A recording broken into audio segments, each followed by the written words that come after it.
Mirëmbrëma dhe përshëndetje të dashur teleshikues dhe mirë se takohemi së bashku në emisionin Arom Shkodre. Në emisionin Arom Shkodre, her pas here ne ftojmë personazhe nga jeta e përditshme, miq, mysafir, siç ishte dhe në emisionin e kaluar që vinë nga jugu i Shqipërisë dhe që ndajnë vlerat e tyre në qytetin verior, por shumë herë emisionet tona marrin shkas edhe nga përditshmëria. Një bisedë, një takim i rastit, një përshëndetje midis dy njerëzve dhe më pas ndoshta një detaj vogël, nuk mund të them incident, por përplasja dy traditave që na ngre pikpyetje shumë të mëdha. E di që duket pak komplekse kështu si e shpreha që në fillim, por nuk e di nëse ju ka ndodhur që teksa i keni zgjatur dorën një gruaje myslimane të mbuluar, pra me mbulesën e saj, ajo nuk e ka zgjatur ndaj jush, pra nuk ka ndodhur takimi i duarve. Një detaj i tillë e zgjeroi bisedën mes miqve dhe ushtruan shumë pyetje në atë tavolinë mes miq, të cilat unë i grumbullova dhe bëra dhe sondazhe të tjera duke krijuar një pyetësor me 20 pyetje ku nuk do të ndalen vetëm tek përshëndetja, tek një përshëndetje që ndodh me një grua devotshme myslimane, por edhe tek mbajtja e mbulesës që ajo ka. E di që kjo është një temë shumë e prekur në media, disa mund të thonë që jo po mbulesa në këtë shtet, apo në atë shtet është lejuar, është ndaluar. Nuk do të hymë në një bisedë kaq të gjerë, por do të ndalemi tek përgjigjet e këtyre pyetjeve, 20 pyetjeve që unë i kam krijuar së bashku me miqt dhe që këshëria shumë e madhe. Unë gjej rastin të falenderoj për gatishmërinë për përgjigjen e këtyre pyetjeve imamin e xhamisë së Parucës, Naim Driaj. Përshëndetje dhe mirë se erdhët. Përshëndetje, mirë se gjeta, faleminderit për ftesën. Unë do ta theksoja që në fillim, bashkëpunimin e vazhdueshëm që keni pasur me transmetimet tona, sidomos me emisionin Arom Shkodre ndër vite, ju falenderoj për gatishmërinë që sa herë që ne kemi kërkuar një bisedë në studio ose një intervistë për një X çështje të caktuar të shoqërisë sonë, ju jeni treguar gjithmonë i gatshëm. Faleminderit për këtë. Edhe ne ju falenderojmë për punën që ju bëni, inshallah Zoti ju shpërblen më të mira. Faleminderit. Do doja ta nisim bisedën fillimisht tek simbolika që ka mbulesa për një grua ose një besimtare myslimane. Çfarë simbolike ka ajo dhe cilat janë disa nga kushtet që duhet të plotësoj gruaja para se ta vendosë atë? Duke e përmbledhur mendimin shkurtimisht sepse miqt janë ngulur përpara ekranit dhe duan përgjigje për këto 20 pyetje që uroj që koha televizive të na mjaftojë për t'ju dhënë përgjigjet. Atëherë, bismillahirrahmanirrahim, elhamdulillahi rabbil alamin, wassalatu wassalamu ala rasulina Muhammad wa ala alihi wa sahbihi ajmain. Kjo është një temë që sa herë që diskutohet për të, zgjallë kurreshtin edhe të njerëzve, kjo temë që është temë aq sa është delikate, normal që është edhe një ndër temat që duhet të diskutohet për të. Mbulesa në Islam duhet të kemi parasysh diçka që është shumë me rëndësi për ta kuptuar që mbulesa në Islam nuk është simbol. Mbulesa në Islam është obligim, është urdhën i Zotit për femrën muslimane. Por është obligim, nuk është simbol i diçkaje, si mund të jenë gjërat e tjera, disa prej simboleve që kemi ne si musliman ose edhe të besimit tjetër. Pra është obligim prej Zotit. Këtë gjatë duhet që njeriu ta ketë parasysh. Në vazhdim të pyetjes, mbulesa ka disa kushte që i kërkon, por pa kalu të kushtet e mbulesës, një njeri i cili mbulohet, në radhë parë duhet të ketë parasysh bindjen e tij që kjo mbulesa është obligim prej Zotit. Pra duhet të ketë bindje, duhet lexoj, edhe në fund duhet që ta doj diçka të tillë. Pra nuk ka imponim. Në fe nuk ka imponim në lidhje me as me mbulesën apo me diçka tjetër. Disa gra deklarojnë që unë dëgjova një zë që më tha, sepse ajo ndoshta nuk e kishte në planin e saj që të mbuloj. Është e vërtet apo është një interpretim që gratë kalojnë dhe ndihen pak supersticioze që e thon këtë gjë? Mbulesa, po përsëris, pra në fen islame është urdhën i Zotit. Pra një femër muslimane duhet në radhë parë me lexu, me ditë, pra me lexu Kur'anin, me lexu hadithet e pejgamberit alayhis salam, me kuptu realitetin se çfarë urdhëron Zoti në radhë parë në Kur'an, e pastaj edhe pejgamberi alayhis salam në hadithet e tij. Dhe një njeri pasur këto njohuri, pasur këto njohuri nuk i lejohet një gruaje që të mbulohet. Jo si nuk i lejohet, se mundet me Allahun edhe dikush tjetër, edhe pa i lexu vet, mundet që me i pa dëgju dikun ose me e këshillu dikush, si thonë, edhe me i pas ta njohuri, por vendosja e shamis si rregull është pra njohuri duhet në spari, duhet bindja. pra mu binë se një njeri cili e vendos, njëherë nuk heqet ma. Pra ndaj duhet që njeriu me ditë obligueshmërinë e saj. Pastaj ka dhe kushtet e veta, që ka disa kushte, po përmendit disa për arsyet e kohës. Kushti që kërkon mbulesa në radhë parë është kushti që duhet mbulohet i gjithë trupi përveç fytyrës dhe durve. Kjo është kusht. Pra një motër muslimane duhet që të mbuloj krejt trupin. Kusht tjetër është që mbulesa nuk duhet që të jetë të i dukshme. Pra mu duk trupi ose mu duk pjesë të trupi, pra nuk duhet me qenë të i dukshme, nuk duhet me qenë ngusht, pra mbulesa duhet të jetë pak e gjerë, si thënë në trup, pra mos të jetë ngusht. Këto janë ato ndër kushtet më kryesore. Pastaj mbulesa nuk duhet i përngjasoj edhe burrave, pra një femër muslimane, si thënë, nuk mundet me vesh një palë pantolla dhe shamin në kokë dhe me dalë me shëtit, si thënë, për rrugë.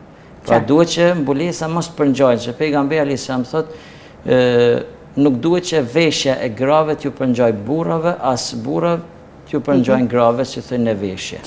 Pastaj janë edhe disa tjera, po. Po, në Iran shumë shkurt, për teleshikuesit na mirë kuptojnë në këtë pikë, pasi pyetjet janë pyetje që i bëjnë njerëzit në përditshmërinë e tyre dhe është mirë që t'ju japim një përgjigje do të jetë dhe ata më të qartë për mënyrën se si duhet i vlerësojnë.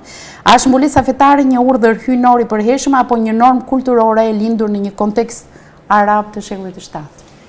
Tani, mbulesa është urdhër i Zotit. Nëse shohim dhe lexojmë, si thënë, Kur'anin, po edhe Biblën, si Dhjadin e vjetër, si Dhjadin e re, nëse ne lexojmë do të shohim që mbulesa është në obligim në të gjitha fetë. Pra mbulesa nuk ka lidhje, si thënë, as me arabin, as me lindjen e mesme, as me një vend tjetër, pra është urdhën i Zotit. Në të gjitha besimet është urdhën. Nëse e shohim tani tek ne si mbulesa, do shohim që mbulesa tek ne është taban kombëtar. Që do të thonë që nanët tona, gjyshet tona, stërgjyshe, katërgjyshet tona, e kanë mbajt mbulesën si muslimane, po ashtu edhe të krishterë.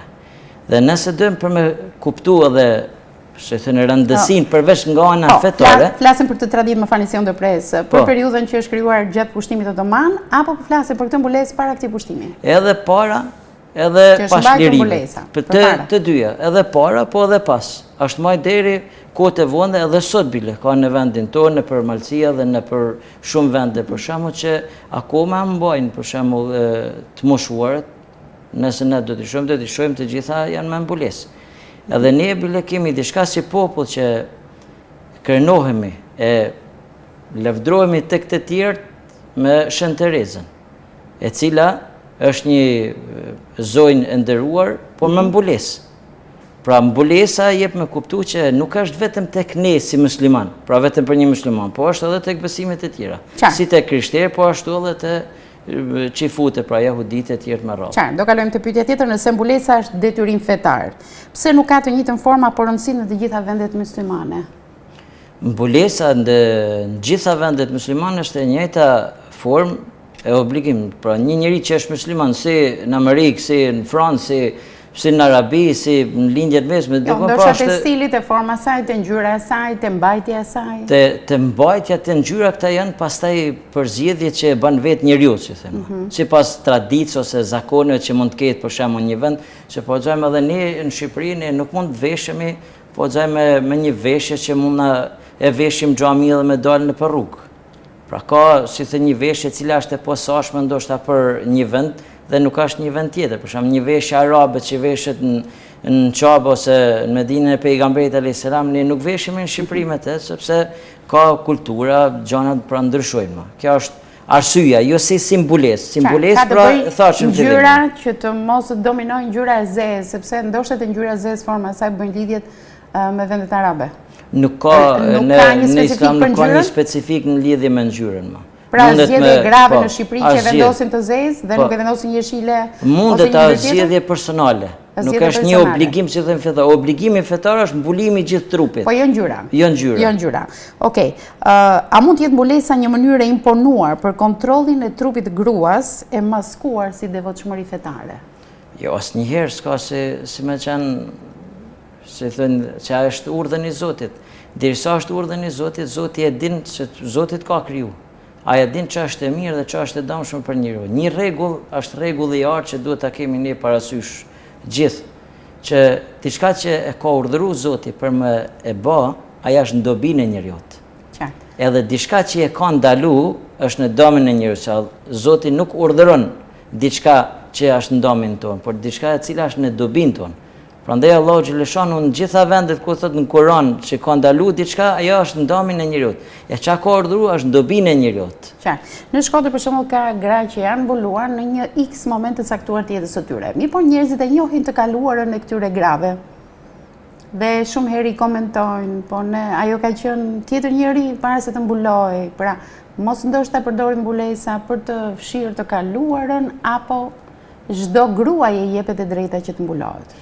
Tani, në lidhje, ne me fe kemi që një njeri në lidhje me të kalumen e dikujt duhet që të heshtin, sepse mundet që e kalumi ati me qenë e ardhmja jote. Prandaj besimtari duhet që më mundu me mbulu të metat ati tjetër dhe jo me i zbulu. Pejgamberi alayhis salam thot, ai që ja zbulon dikujt të metat në këtë botë, Allahu ka më ja zbulu në botën tjetër. E ai që ja mbulon këtë botë, Allahu ka më ja mbulu në botën tjetër. Dhe ne e dim që një njeri që e shohim me shami, e dim që është duke kryer një detyrë të Zotit, që Allahu ja ka obligu. E ne nuk him në detaje sepse tek ato tjerët janë gjana personale, si thënë të çdo njeriu. Qartë, ishte këshill me vend, sidomos në këtë moment. Duke ndryshuar pak pyetjen 6, shumë herë shohim edhe gjatë sezonit veror në pikat e ndryshme turistike në qytet, gjatë verës sidomos, ku gruaja është e mbuluar fund e këmbë, ndërkohë që bashorti pranë saj është me pantallona të shkurtra.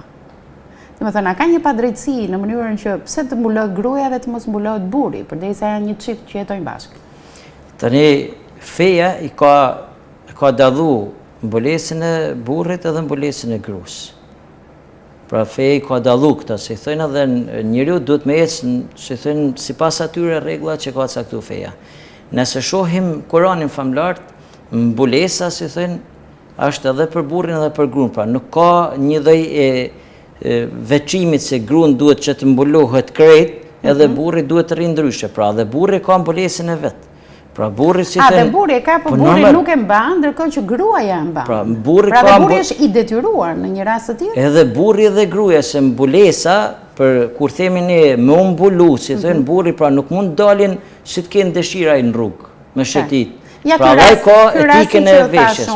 Lejohet një burr me pantallona të shkurtra për krah një gruaje të mbuluar? Tani, një burr, vendet e turpshme të burrit dihet se janë nga kërthiza deri tek gjujt. Pra nëse ai ka kalu që thënë gjujt pra pantollat e tij, atëherë lejohet që po pse te gruaja të gjitha vendet e trupit janë të turpshme? Ndërsa te gruaja po. Kështu ka urdhëruar Zoti si thënë Kur'an, pra përveç fytyrës dhe durve, tjera duhet mbulohen. Por këtë do të marrim edhe pak tani edhe etikën e vendit, pra sepse nëse një burr ecë me një grua të mbuluar me një lloj mënyre të tillë, si po thonë ju, nuk është etike si ndaj gruas, që gruaja e ka çdo pjesë të trupit të turpshme, ndërsa burri të kufizuar 1/4 e trupit. Po kjo është urdhën i Zotit, nuk ka dëshirë, si thonë, e individit, nuk na ka lënë dorë ne që me përziell ne, si thonë, është urdhën i Zotit. Po, pra ju e shikoni si një trashëgimi që ne kemi, apo një imponim nga lindja e mesme? Unë nuk e shoh as imponim. Kam ngul shumë te kjo, sepse nuk e shoh imponim, sepse shamia nuk është imponim, se do në vullnetin e lirë të personit vetë, mas njohurive që thamë në fillim, pra mas njohurive dhe leximit e dijes që ka informacion në lidhje me shamin e vendos shamin. Edhe nuk mund të jetë imponim, sepse nuk ka shtu ta imponu dikush, ti je duke vu me dëshirën tane, me njohurit tuja. Pra je duke zbatuar një urdhën të Zotit. Dhe kjo nuk ka lidhje, si thënë, as me vendin tonë, as me një vend tjetër. Po, mbulesa e bën një grua muslimane më të devotshme se sa një tjetër që nuk e ka mbulesën? Tani ne në këtë pikë nuk mundemi që me dallu, se Islami nuk bën këta dallime. Me mbulesë, po mbulesë. Për shembull, unë jam imam i një xhamie me një xhamat, pra nuk ka dallime tek ne se kush është më i devotshëm, se unë jam prisi i xhamatit, nuk do të thonë që unë jam më i devotshëm. Devotshmëria nuk mbatet as me veshje, as me pozitë. Devotshmëria mbatet me vepra. Këto gra mbulojnë dhe këto të tjera nuk mbulojnë. Sepse me këto ka komunikuar Zoti dhe me pjesën tjetër nuk e kanë thirrjen e Zotit? Tani, kjo është zgjedhje personale mas njohurive që ka, pra kjo është sipas nivelit të besimit. Pra dikush ka njohuri ma tepër, beson si thënë ma tepër, edhe e kryen këtë obligim të Zotit ku duhet me e kryer çdo motër muslimane. Por dikush ka njohuri ma pak, varet edhe tek rrethanat e tjera, edhe mundet që inshallah ja bën Zoti rrezik e plotson edhe këtë kusht. Specifikisht në Kur'an është e shkruar që duhet të mbaj një mbulesë, ka një interpretim të mirëfillt të këtij shkrimi, nëse ka një të tillë në Kur'an, që shkruhet, tekstualisht si shkruhet. Se kjo na intereson të dimë, domethënë sepse disa mund ta mendojnë si një kulturë nga lindja mesme që është futur në Kur'an. Në Kur'an surja 24, surja Nur, ajeti 31. Allahu xhaleshanu thot wa kulil mu'minin, thuaju besimtarëve. Dhe ky është një vlerësim shumë i madh, vetëm i këtë vlerësim ba me pas një gru dhe një motër muslimane mjafton.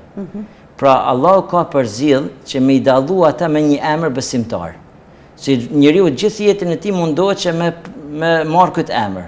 Pra me ka një njeri i zgjidhur te Zoti, një njeri i veçuar te Zoti. Pra Allahu këta që mbulohen, pra këta nana, këta motra muslimane i ka veçuar pra me emrin besimtare. Edhe thot i madhi Zot këtë ajet, thoje besimtarëve, i thot pejgamberit alayhis salam që të ulin thot shikimit e tyre, thot të ruajnë nderin e tyre, të mos i zbulojnë thot stolit e tyre dhe të vendosin thot shamijat e tyre. Pra është ajeti, është i qartë. Po ashtu në surja 33, El Ahzab, ajeti 59. Allahu xhaleshanu thot edhe në këtë ajet, ja juhen nebiju, pra i drejtohet pejgamberit alayhis salam, i thot o Muhammed, o i dërguar jemi thot, kul li azwajike, thuju thot grave tuja, pra gravet veta, wa banatike, vajzave tuja, i thot, wa nisa'il mu'minin, dhe gjitha gravet e besimtarve, pra në atë kohë, sot e ditën e kiametit. Nuk është vetëm për një kohë, nuk është vetëm për Arabin ose kohë në të cilën ka qenë pejgamberi alayhis salam, pra deri në kiamet, thuju pra besimtareve që të vendosin shamijat e tyre. Pra është i qartë, është ajet Kuranit, si në surën Nur, po ashtu edhe në surën Ahzab. Ka edhe ajete tjera, si thënë për Kuran, që sqarohet qysh me Ademin alayhis salam, me Havan alayhis salam që janë mbuluar, që është mbulesa, pra mbulesa nuk është e sotme, as nuk ka lidhje direkt vetëm me lindjen e mesme apo me Arabin, po kjo është qysh me krijimin e njerëzimit. Ju thatë pak më përpara që varet nga njohurit që marrin, po një fëmijë që mbulohet, e cila kuptohet nuk e ka marrë njohurit e nevojshme, pra mbulohet që në vogëlit e hershme. Tani, ky është një gabim që bëjmë prindrit ndaj saj? Ky mund të jetë, nuk mund të themi që gabim, por mund të jetë diçka që m'ia bë fëmijës të dashur që kur të rritet ta ketë ndoshta më të lehtë. Nuk është imponim që ja vendos fëmijës? As imponim s'mund themi, sepse nëse themi imponim, mundet një njeri si thënë edhe në gjanët e tjera me pa imponim, është imponim për shembull dhe me mësu diçka, imponim ja bë edhe këtë, imponim ja bë edhe tjetrën. Prandaj mundet me dalë shumë debate në lidhje me këtë çështje, por besoj që mundet me qenë një prej atyre që kur të rritet fëmia të ketë më të lehtë, ta ketë më të pranueshme si thënë shamin, jo se fëmijën e vogël duhet me mbulu. Pra feja ka caktuar një lloj moshe. Pra mosha kur duhet me mbulu, si thë një vajzë, një motër muslimane është mosha e adoleshencës. Aty fillon, si thënë, pra për në atë moshë e mrapën duhet me mbulu. E zëm se një fëmijë është mbuluar në fëmijëri të hershme, po në moshën 18 vjeç e kupton që nuk do që ta mbajë. Mund ta heq? Atëherë jo si mund ta heq, nëse e heq, masi ka marrë të njohurit, si thëmë, atëherë është gjinaqare. Pra ka thuj një urdhën të Zotit. Aty e mrapën duhet të zbatoj. Pra nëse deri atëherë po xhame ka pas dhe e ka heq, atëherë ka thuj urdhën e Zotit. Pra aja duhet të vendosin aty e mrapën, si dhe më mirë. Pra që është se hinë në moshën adoleshencë e mrapën. Kemi parë dhe raste ku një shtetëse gjermane kthej dhe bëhet myslimane pra vendos shamin, vendos mbulesën. Po kthimet të tilla pëlqen, janë të mira, janë bazuara te besimi apo janë momentale? Besimi është i lirë, pra çdo njeri ndosh beson, ndosh nuk beson. Njeriu është i lirë, në besim nuk ka imponim. Por kur një njeri ka pranuar një besim, ka pranu pra islamin, ka pranu i besim tjetër, tek ai besim ka rregulla, ka kushte. Asikur për shembull ne në vendin ton jemi në shtetas të këtij vendit, normal që çdo vend ka ato kushtet e veta, ka atë kushtetutën e vet, ka ligjet e veta dhe në mosbatimin e tyre njeriu merr gjob ose dënohet. Në këtë rast pra edhe një njeri që ka hyrë në islam i bëhet e ditën, i sqarohet, lexohet se asnjë njeri për shembull që e pranon islamin nuk e pranon kështu vetvete. Pa pas një lloj informacioni të një lloj dietë. Pra vinë rrethanat e tilla që ndodh kjo gjë. Mirë, unë dua të kaloj tek tema e dytë, janë dhe shumë pyetje të tjera, por dua të jap edhe hapësirën temës së dytë që ka të bëjë me dhënien e dorës. Janë disa eksperjenca që i kanë disa qytetarë në Shkodër, pa dashur të përmendoj emrat e tyre, të cilët teksa i kanë zgjatur dorën një gruaje me mbulesë, ajo nuk e ka zgjatur, është përgjigjur me mirësjellje në fakt, ne nuk e japim dorën. Por nga që nuk e njeh traditën, personin mund të mos e ketë kuptuar qartë e ka zgjatur sërish dhe më pas është ndjerë dhe i fyer. Ka njerëz që reagojnë ashpër kur përballen me këtë traditë, mund të kalojnë edhe në një mini konflikt të vogël, sepse nuk e ka informacionin paraprak. Por nga ana tjetër ka dhe nga ata që mendojnë ç'të keq që ka ti zgjas dorën dhe të më jap dorën, sepse dhënia e dorës është një traditë e hershme shqiptarëve gjithë botës. Ku qëndron problemi? Tani po e marr për këtu në fund, ku thash një traditë e hershme, ne nëse lexojmë historinë tonë, do të shohim që nuk e kemi pas si traditë shumë kohë përpara, shumë shekuj përpara. As tek ne nuk ka qenë traditë. Për shembull, gjyshet tonë, stërgjyshet tonë, katër gjyshet tonë. Shoqëria patriarkale. Po, ku gratë nuk kishin të drejta që kanë sot. Nuk i kanë, ne po flasim nga ana kulturore. Pra nuk ka qenë një lloj tradite që më thonë që ne duhet që t'i vazhdojmë si traditë.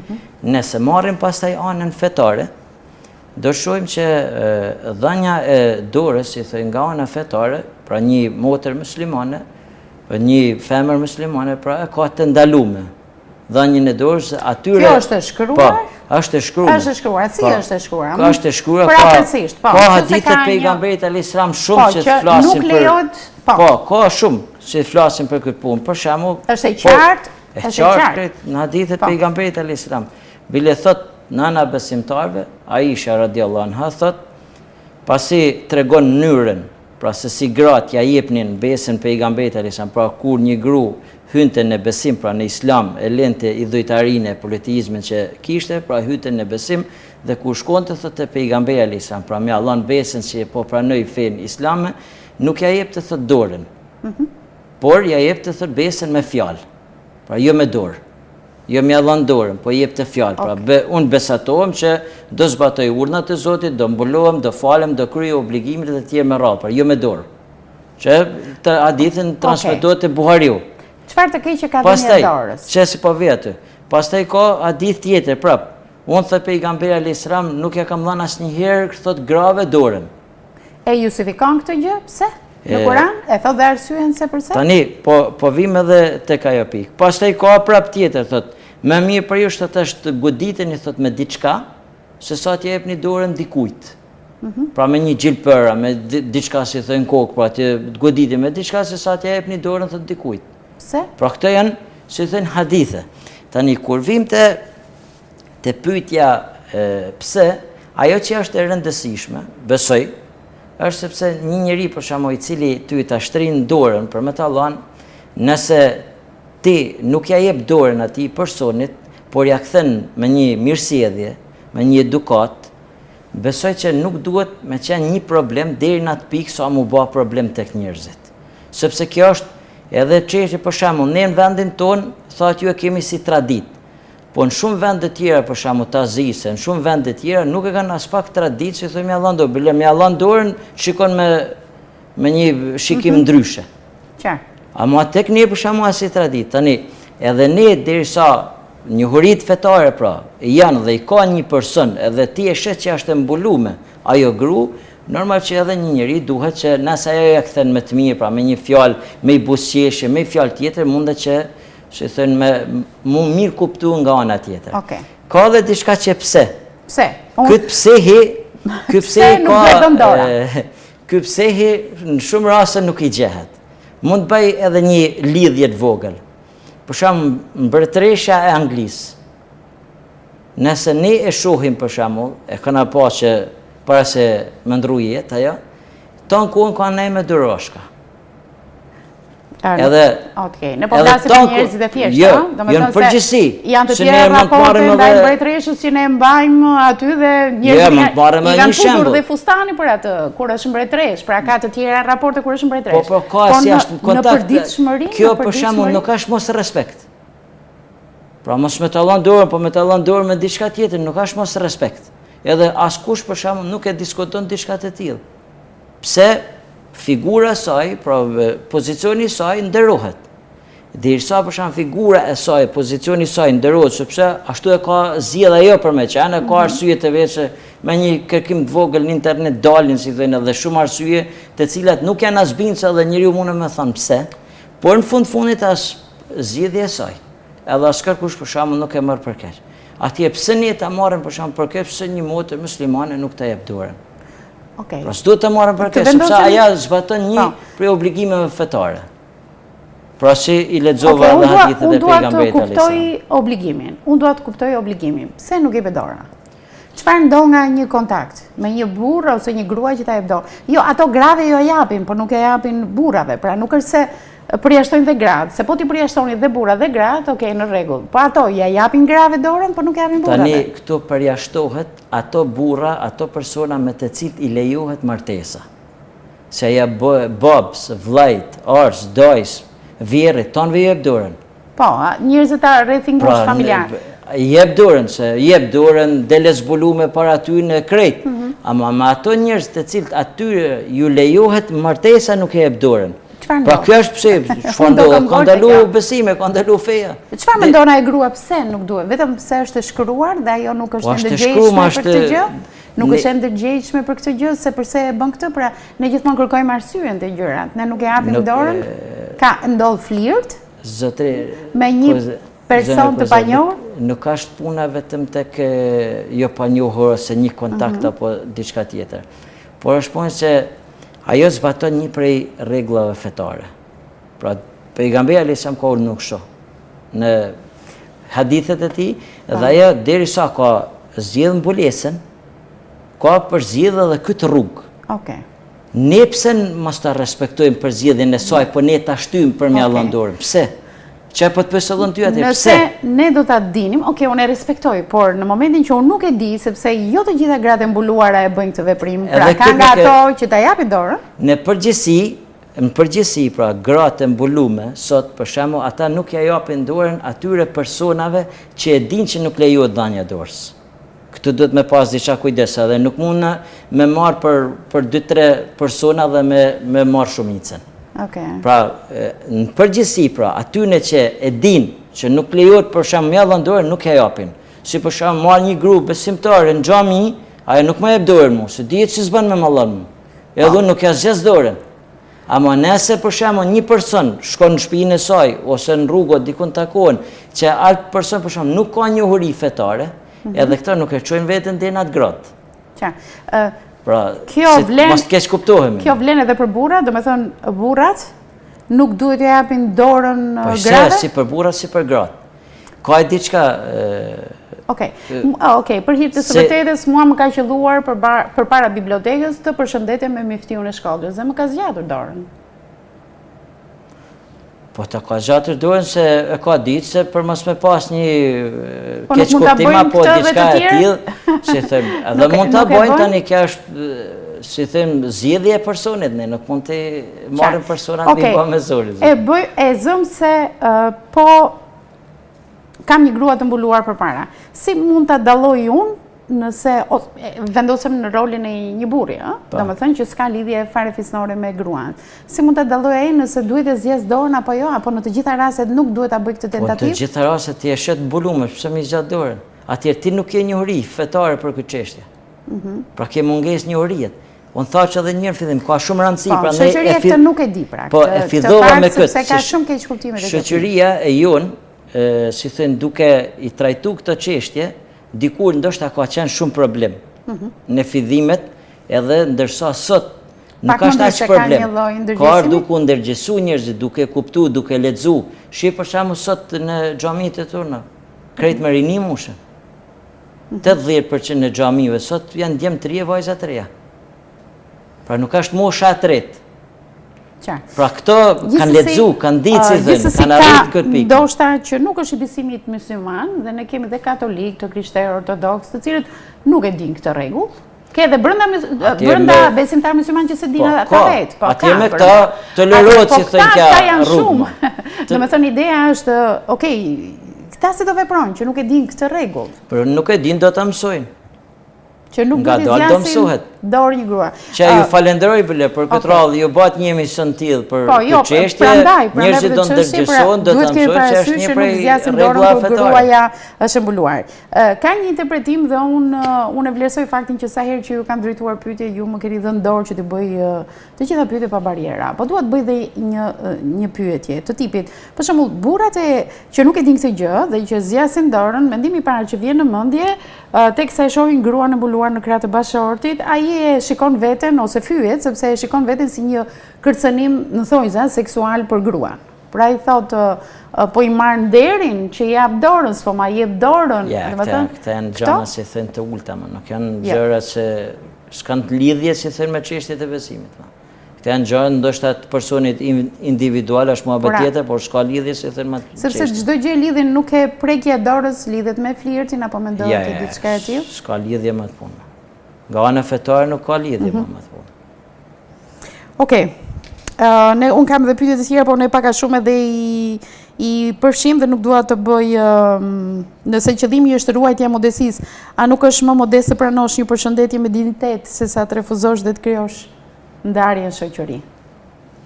Edhe njëherë po përsërisim, kjo nuk është ndarje. Jo, nuk është. Kjo është respekt i tjetrit. Pra ti për shembull ke një respekt në diçka tjetër, unë kam diçka tjetër, kjo është pasuria jona, nuk është ndarja jona. Kënë vend si ta pranojmë, kjo është pasuri. Për një moment po e përfituroj një grua me mbulesë në rolin e një ministre apo kryeministre.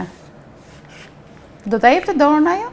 Po do ta jepte. Aty ku është për me dhënë, do ta jepte. Aty ku nuk është me dhënë, s'do ta kishte dhënë. Jo, pse? Aty rregulli që ka. Që pra unë mora shembull të parën, si e dita se do t'i bash ta pyetje, mora mbretreshën, si më the, pse po merr shembull. Mbretresha për ditë ka kanë me intelektuale, me ministra, me presidenta, me gjana takime që nuk kemi informacion që se ka dhënë dorën. Me dërosh ka e kollon. Edhe kjo mungesë edukate ndaj mejet.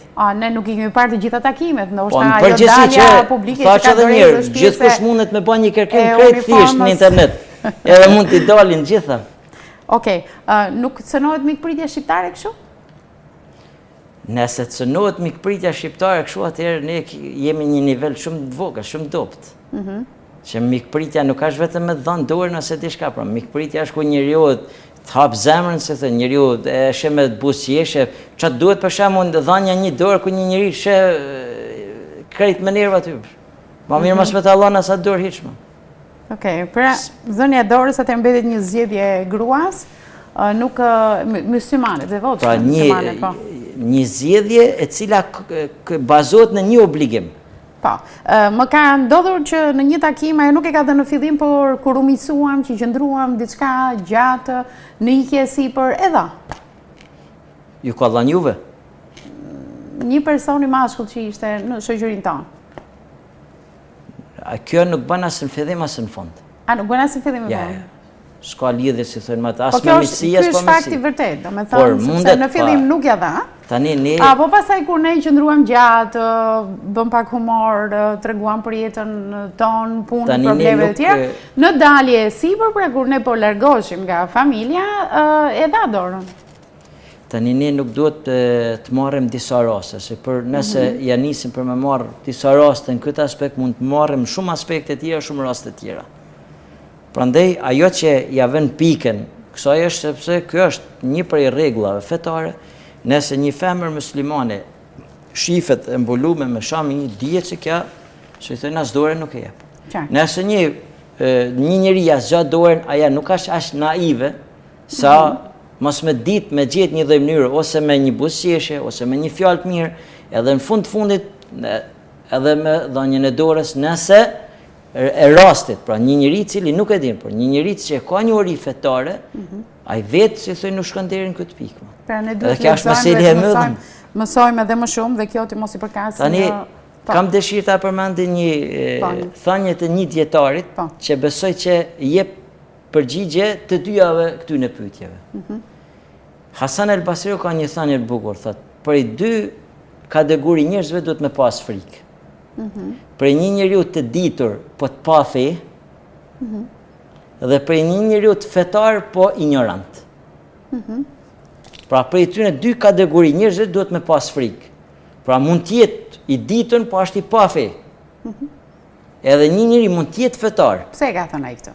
Pra e ka thënë sepse një njeri mund të jetë shumë fetar, për shkak por është ka besim, por nuk ka njohuri fetare. Dhe derisa s'ka njohuri fetare, mundet me shku deri në këta probleme si përmend me ne. Jo i me të hatri, jo ne, jo thot pse s'ma Allah, këta si përmend me gjitha pra. A ju kanë zhvilluar ndonjë bisedë, jam shumë kurioztare më përpara rreth kësaj teme. A keni zhvilluar ndonjëherë ndonjë bisedë të tillë rreth kësaj teme? Ne kemi zhvillu, po në mënyrë publike, si po zhvillim sonde, nuk kemi zhvillu ndonjë. Unë personalisht, në mënyrë publike, normal që në gjami në vende konferenca gjana kemi por në studio jo. Ashtë mëse drej që në studio, dhe jo vetëm të kjo emision, po dhe në emisionet të tjera, të bëjnë të qarta që njerëzit të shmangin sa më shumë keq kuptimet, dhe bile për kundërzi të respektojnë vullnetin e njëri tjetrit. Po, unë thaç edhe në fillim, ju falenderoj që e keni zgjedhur si temë. Dhe thaç, është një temë delikate, por e nevojshme për mu sjaru. Si në qovë shaminja, pra mbulesa e femrës muslimane, si në qovë dhënia dorës, si shumë tjera. Pra në fe nuk ka gja të fshetë. Në fe janë gjanët e qarta, janë gjanët e argumentume, dhe ne nuk flasim, si thojnë, pa argumente. Derisa ne jemi besimtar të këtij besimit, ka rregulla. Tani, a më pëlqejnë mu këto rregulla? A nuk më pëlqejnë mu këto rregulla? Pastaj është zgjedhje personale. Dhe ti do jep çdo llogari para Zotit. Ne kemi për detyrë si hoxhallar, pra si prisa, për me i sjaru, për me ju tregu njerëzve. Pastaj, zbatimin e tyre e kanë dorë ata. Ndaqën e zbatojnë, ndaqën nuk e zbatojnë. Por, çdo gjë besoj që ka edhe kohën e vet. Prandaj ne dikur kemi thënë inshallah po mbulohen femrat, si nuk kanë qenë për edhe arsye komunizmit e shumë arsye tjera, si thënë pra feja s'ka qenë tek ne. Kur erdhi edhe mbulunen, tani ne shohim në për qytetin e Shkodrës mbulumen gjithkund. Shohim në për institucione vajzat mbulume. Si në qofshin institucionet tona, si jashtetit, si ku du shohim. Pra pedagogë, mësuese, doktoresh, e ta pra i shohim mbulume. Besoj që është koha për me bisedu. Ka dhe një prirje bashkëhore për ti moderuar pak mbulesat, do me thënë në stilin e dëveshurit, duke i qëndruar strikte reglave, por që i fusim pak edhe një furim bashkëhore, në mënyrën se si stilohen, vendosin syzet mbi mbules, kanë veshjet. Tani besoj që duhet një program tjetër me hinë detajet e sa. A për kësa, së duhet hymë në kaj shumë detajet e mbulesës, se pra keni vrejtje në këtë? Por me një fjalë mund të përmbledhim, mbulesa nuk është mod. Pra mbulesa është obligim. Tha që në fillim nuk është simbol, as nuk është mod. Është obligim. Bëtë mirë që e thatë këtë, sepse shohim një risi goxha për parim lidhur me mbulesën. Por pra të them shqyqyrë që janë mbulu. Sidomos atë që ju thatë që nuk duhet këtë linjat e ngushta, realisht i mbajnë. Janë duke i mbajnë të ngushta me mbulesë për të ngushta. Por ne thamë herë këtë parën, pastaj do të bëjmë një emision tjetër. Por shqyqyrë që janë mbulu herë, pastaj edhe të rregullat. Falenderoj jashtëzakonisht edhe që pranuat, sepse kuptohet është një bisedë disi e sikletshme, për hir të së vërtetës, ka shumë besimtar që nuk e di se si mund ta marrin, ne u munduam në mënyrë sa më të emancipuar, sa më të kulturuar të sillim këtu në emision, duke sqaruar pa dallim feje të gjithë teleshikuesit e emisionit të Ajrëm Shkodër që janë përballur ndoshta me diçka të tillë, nuk kam ditur përgjigjen sepse nuk është se është ndonjë problem i madh, nuk kemi të bëjmë me një tragjedi këtu absolutisht, por është një mënyrë e përditshmërisë sonë, e raporteve që vendosim me njerëzit, e marrëdhënieve me tyre, e respektit të ndërsjellë. Prandaj është mirë që ta bëjmë njëri tjetrin të ndihet mirë. Më kujtu edhe diçka ne pat me kohën e pandemisë. Edhe besoj që koha pandemisë ju ka bë pak mirë atyre që janë shumë, si thënë, kundra kësaj gjaje. Në kohën pandemisë na asgjë Allah me dorës nuk u afroshim hiç. Edhe nuk ndodhi asgjë, vazhdoi jeta. Është vërtet, është Prandaj vërtet. mund të vazhdojnë jeta edhe në këtë mënyrë. Ja, unë shpresoj që në kohën e pandemisë kanë pasur më shumë kohë që të lexojnë. Po edhe të lexojnë, po. Dhe ishte mirë të Ata që s'kan lexuar po aktën ta marrin si shembull këtë pikë. Të lexojmë me gjëra të dobishme dhe që na vlejnë. Mirë, unë dua të kaloj edhe te një reportazh që do t'ju ftoja edhe juve këtu në studio ta ndjekim së bashku, është një jashtëzakonisht punëtor. E kemi shumë për zemër si emision Aerom Shkodër, kemi qenë dhe herë tjetër tek ai, ndodhet në Posëri, po njëri shumë punëtor, nuk e di nëse duhet ta njihni, Kujtim Plangaj. Po e njoh, një besimtar i devotshëm, e përshëndes. I jashtëzakonshëm. Unë e vlerësoj për punën e mrekullueshme që bën ato 7 dynim që ka dhe them me vete, si ka mundësi ka shqiptarë që kanë me hektar dhe nuk i punojnë ai 7 dynim, cep të qëndisura do thoja. Është njëri jashtëzakonisht punëtor, një familjar shumë i rregullt. Vaj, Lulelakra, Romaneska, ishte një bimë tjetër që e kishte marrë si rënjë dhe e kishte kultivuar në kopshin e tij, e promovon veten jashtëzakonisht në rrjetet sociale, me siguri ju keni filluar aty në Facebook, Kujtim Plangaj. Hidhini një sy këtij reportazhit këndshëm dhe shikoni modelin e njeriu punëtor, perfekt, që ne sjellim sërish në emisionin Aerom Shkodër për të marrë një model të mirë, e pse jo për të frymëzuar, për të bërë punë dobishme, për ndihmuar dhe njerëzit. Kthehemi pas pak.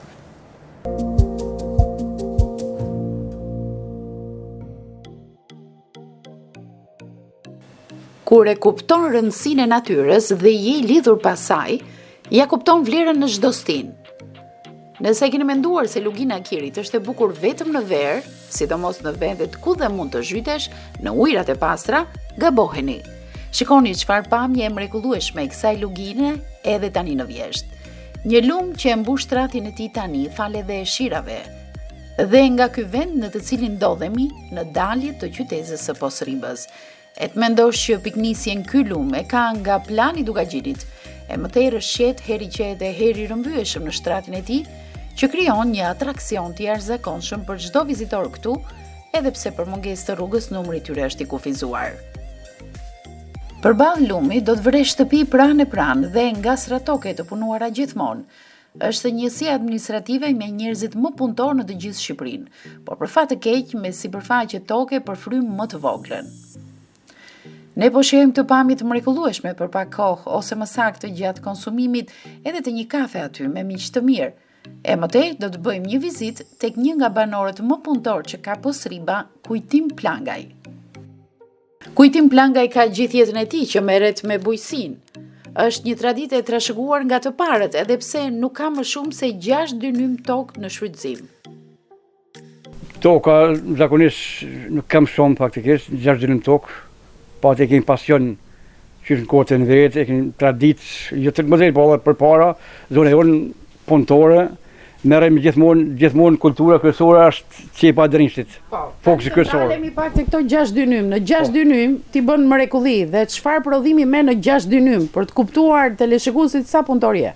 Prodhim të marr boll shumë, dikon afërsisht 20 ton dhe 25 ton prodhoj qep vit për vit.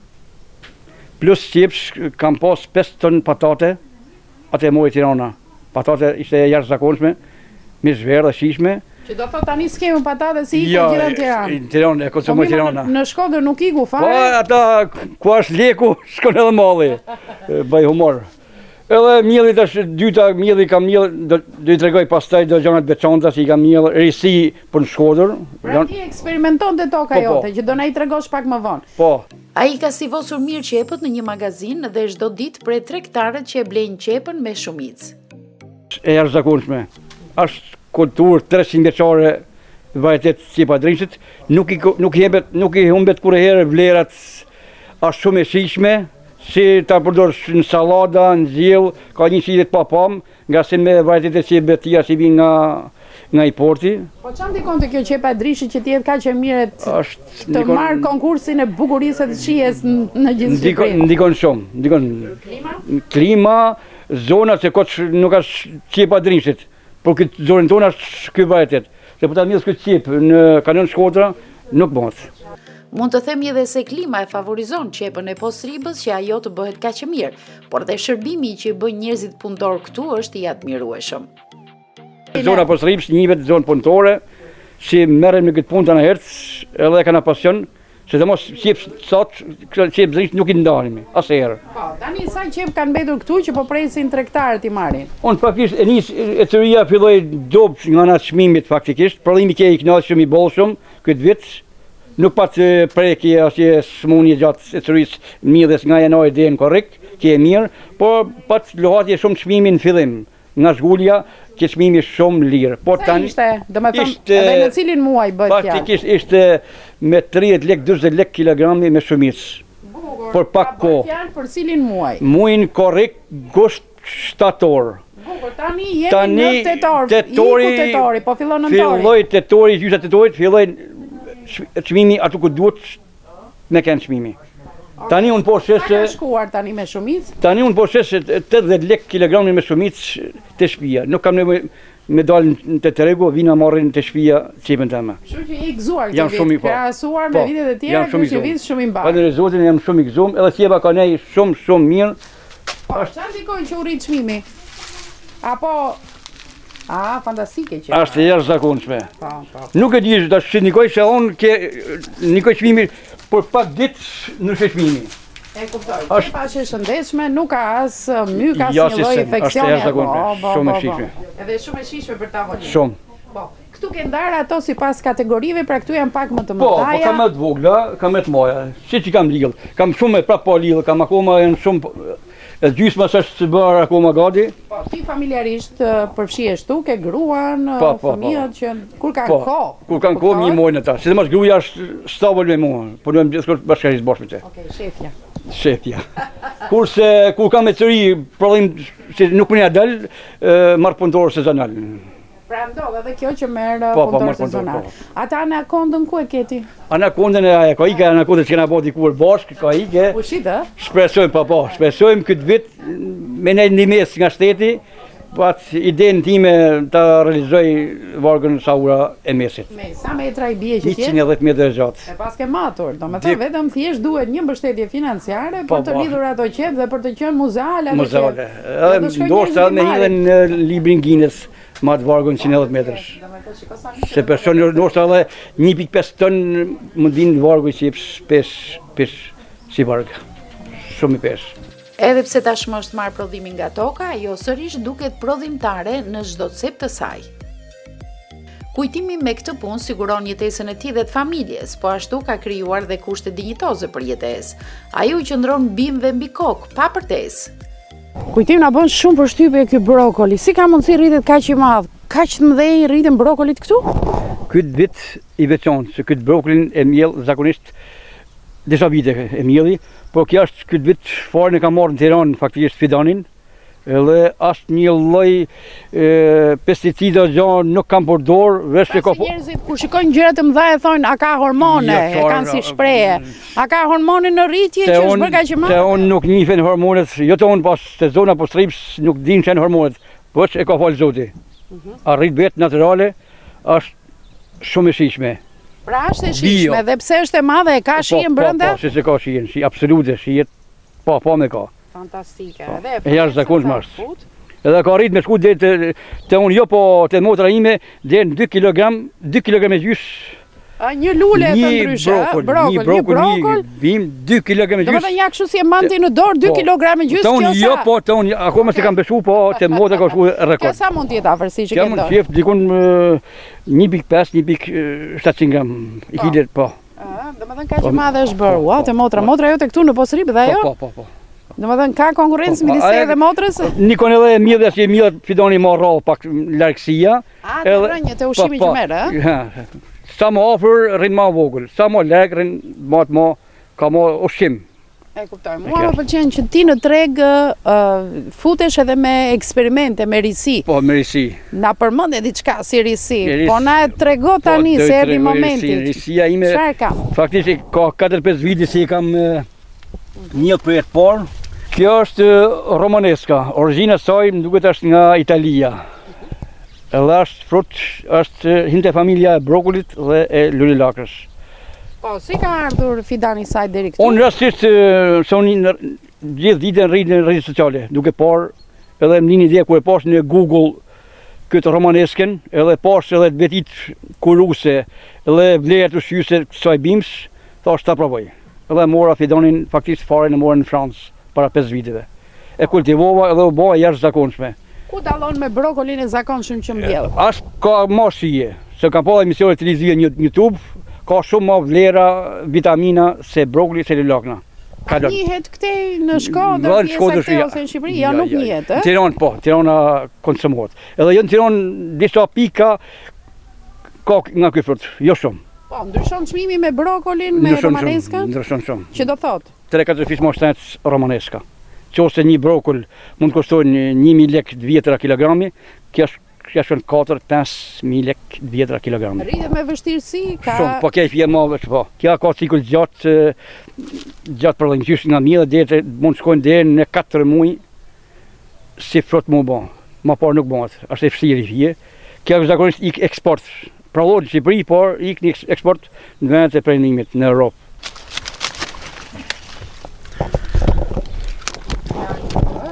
Kjo është masa e saj më e madhe? Jo. Apo mund të bëhet edhe pak më e madhe? Kja mund shkojnë afërsisht dhe 1 kilogram.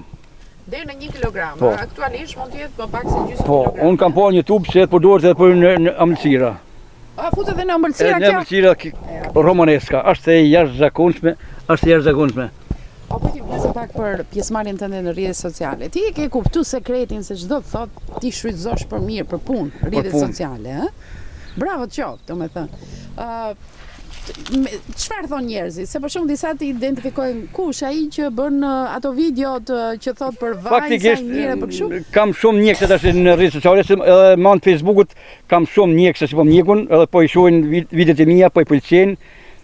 Edhe kur dalë ka jeni për Shkodër në kudo, shik ky filani, qyr ky. Duket mund bie zorë edhe ka kaloj rrugës, qyr ky. Dakor. A ka ndiku për mirë? Shfrytëzimi i rrjeteve sociale. Pra ti apo non? Se mund njohin, po, mund njohin se jam njëri punëtor, njëri si nuk mashtresken, jap produktin që tamam halal, edhe kanë besim ton, gjithë, pa përshtim. Ti e ke tradit këtë, të mbjelljes së qeve, patatave, gjithmonë nga familja, a? Po, gjithmonë, brez mas brezit. Brez mas brezit? Po, dhe do mojmë kismet në dorë, zoti, do mojmë kismet. Kujtimi nuk merret vetëm me qepët, lulakrën apo romaneskan. Ai është përkushtuar prej vitesh edhe prodhimit të vajit të ullirit. Duke disi e pabesueshme kur mendon se sa tokë të vogël ka kujtimi dhe ku janë ullinjt. Por ai është njëri i shkathët që kërkon punën dhe fitesën edhe diku larg, në Fier. Vaji që ai sjell në Posrib është mjaft origjinal dhe cilësor. Çdo vaj si është origjinal është i mirë. Po njeriu ndryshon mos ne të ndërgjigje të unë ky fenomen nuk ka ndodhur kurrë. Të unë vaj siç del nga fabrika, nga ulliri 100%, ashtu në tërëzat e çdo klienti si merr. Sikur fëmijët e mi si përdorin vaj i ri në shtëpinë time, ashtu të gjithë konsumatorët e marrin pa përshtim. Tani po shohim edhe çfarë vaj sjell kujtimi. Po. Vetëm pak. Po.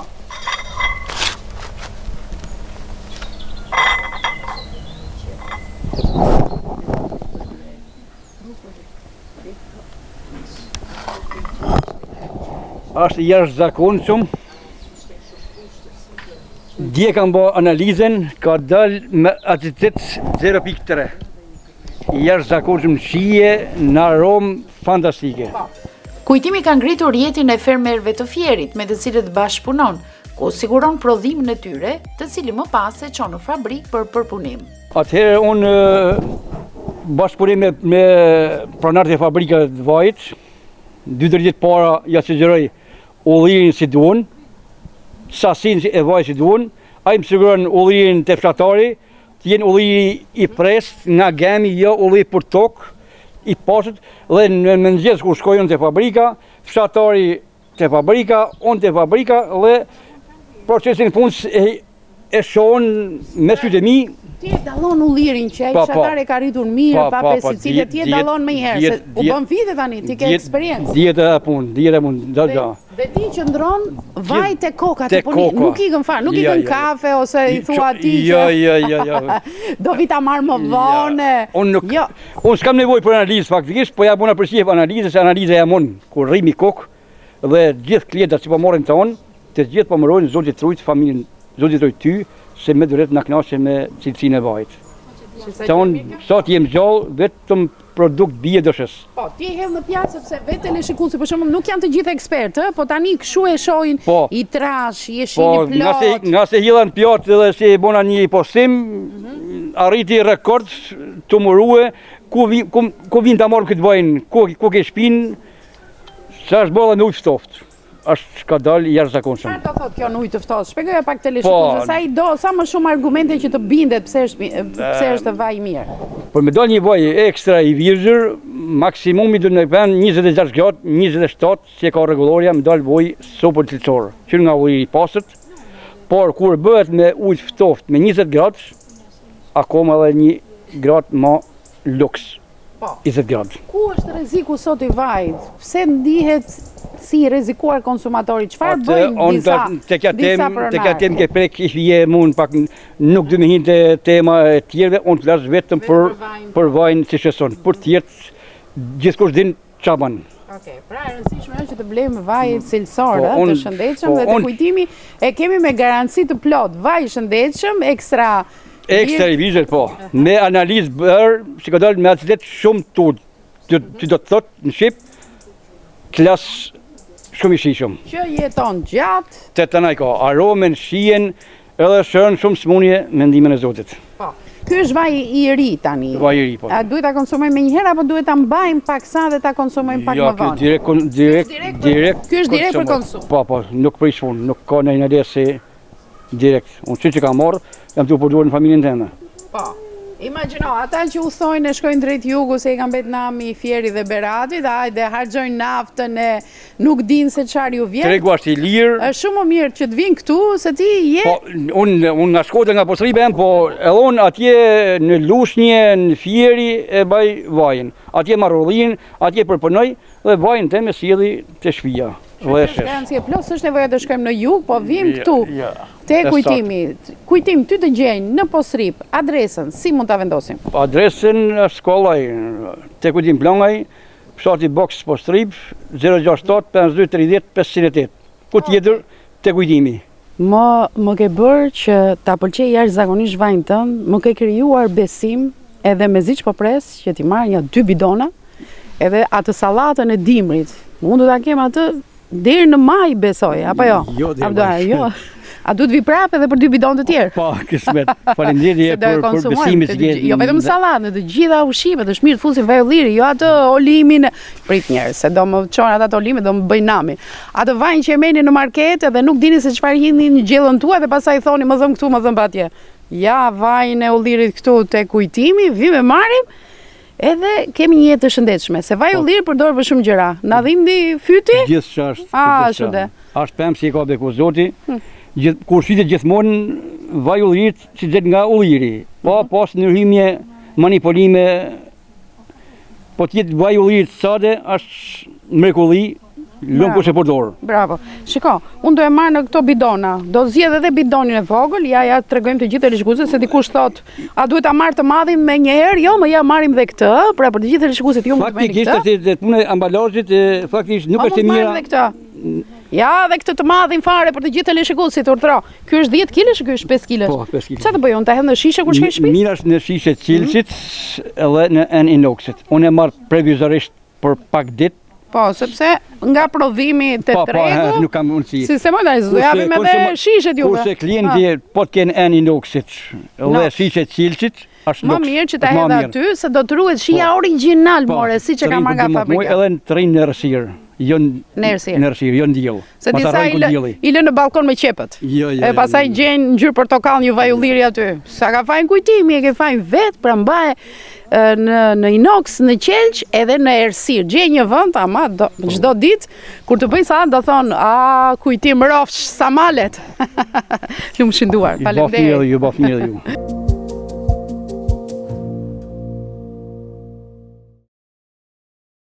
Ky pra ishte materiali që ne kishim përgatitur, vaj i mrekullueshëm, vaj që kemi marrë te kujtimi Plangaj, me të vërtetë i mrekullueshëm. Do të sugjeroja për të gjithë teleshikuesit që janë duke na ndjekur, mund t'i bëni një vizitë, do kënaqeni se ka një mikpritje të jashtëzakonshme. Ne e përshëndesim edhe këtej nga studioja.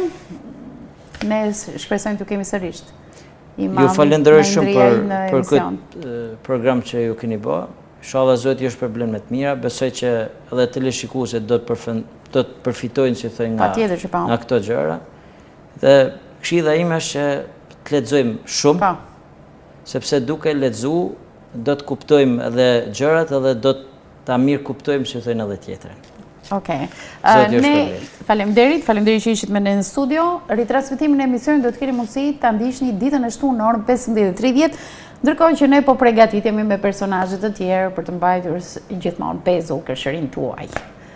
Do të rishihemi të premten e ardhshme. Ju lë në shoqërinë e programeve të TV1 Channel. Natën e mirë.